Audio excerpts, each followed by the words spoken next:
आप देख रहे हैं एक न्यूज 24 और मैं हूं स्वाति आपके साथ। 2024 लोकसभा चुनाव को लेकर तैयारियों में जुटी भारतीय जनता पार्टी। जी हां, आपको बता दें कि बिहार में महागठबंधन सरकार को कड़ी टक्कर देने के लिए बीजेपी ने सेट किया सीट बंटवारे का फॉर्मेट। तो आइए जानते हैं कि सीट बंटवारे में किसे क्या मिलेगा।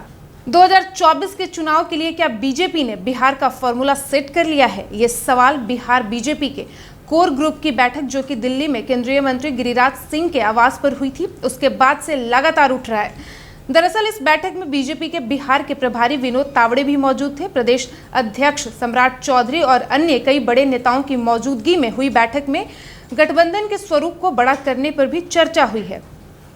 दरअसल बीजेपी चाहती है कि बिहार में नीतीश कुमार के अलग होने के बाद सामाजिक समीकरण को साधा जाए।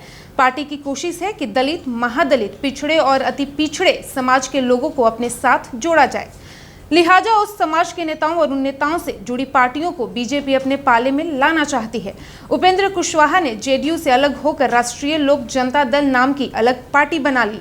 अब कुशवाहा अमित शाह और जेपी नड्डा से भी मिल चुके हैं। उम्मीद है कि जल्द ही कुशवाहा एनडीए का दामन भी थामेंगे। तो वहीं दूसरी तरफ जीतन राम मांझी के बेटे संतोष कुमार सुमन बिहार सरकार में मंत्री थे। उन्होंने नीतीश कैबिनेट से इस्तीफा दे दिया है। अगले हफ्ते मांझी भी एनडीए के साथ आने का संकेत दे सकते हैं। वहीं दूसरी तरफ राष्ट्रीय लोक जनशक्ति पार्टी पहले से ही एनडीए में है। रालोसपा के राष्ट्रीय अध्यक्ष और केंद्रीय मंत्री पशुपति पारस नरेंद्र मोदी का गुणगान करते नहीं थकते। अब लोजपा रामविलास के राष्ट्रीय अध्यक्ष चिराग पासवान, जो पहले अपने आप को नरेंद्र मोदी का हनुमान बता चुके हैं, उन्हें भी पूरी तरह से बीजेपी साधने की कोशिश कर रही है। उम्मीद है कि चिराग पासवान भी एनडीए का हिस्सा जल्द बन जाएंगे। चिराग, पारस, मांझी और कुशवाहा के बहाने बीजेपी सामाजिक समीकरण साधना चाहती है। उसके बाद मुकेश सहनी, जो कि पहले बीजेपी के साथ रह चुके हैं, उन्हें भी पार्टी अपने खेमे में लोकसभा चुनाव के वक्त लाना चाहती है। फिलहाल मुकेश सहनी अभी अपने पत्ते नहीं खोले हैं, उनके आने से फायदा हो सकता है। चिराग पासवान और पशुपति पारस पिछले लोकसभा चुनाव के वक्त एक साथ थे, तो उस वक्त 6 लोकसभा सीटें उनके खाते में थी, जबकि एक सीट पर बीजेपी ने रामविलास पासवान को राज्यसभा में भेजा था। लिहाजा भारतीय जनता पार्टी चाहती है कि इस बार भी दोनों को मिलाकर 6 से अधिक सीटें दी जाए। हालांकि दोनों के बीच समझौता कराने की पार्टी की कोशिश नाकाम रही है। दोनों एक दूसरे को गठबंधन में नहीं देखना चाहते हैं। खास तौर से हाजीपुर सीट पर चिराग पासवान ने अपना दावा ठोक दिया है, जबकि पहले से वहां पारस सांसद हैं। बीजेपी के लिए चाचा भतीजा दोनों को साधना मुश्किल हो रहा है। इसके अलावा उपेंद्र कुशवाहा चाहते हैं कि 2014 के फॉर्मूला के आधार पर उन्हें 3 लोकसभा की सीटें मिले, जबकि मांझी और मुकेश सहनी भी अपने लिए सम्मानजनक लोकसभा की सीट चाहते हैं।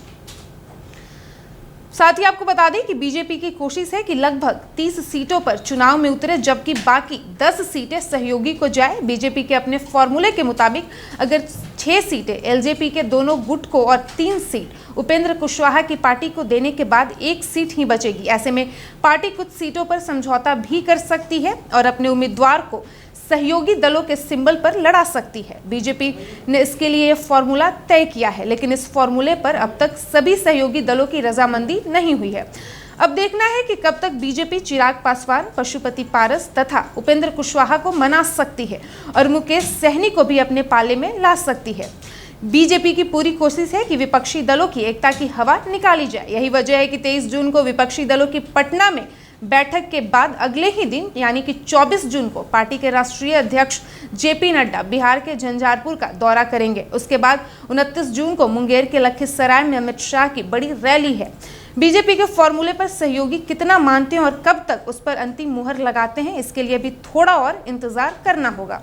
तो आपने देखा कि किस तरह 2024 लोकसभा चुनाव को लेकर भारतीय जनता पार्टी बिहार में महागठबंधन सरकार को कड़ी टक्कर देने के लिए अपनी तैयारियों में जुट चुकी है।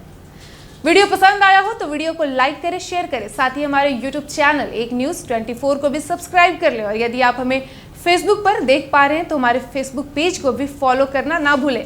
और ऐसे ही तमाम खबरों के लिए बने रहिए हमारे साथ। धन्यवाद।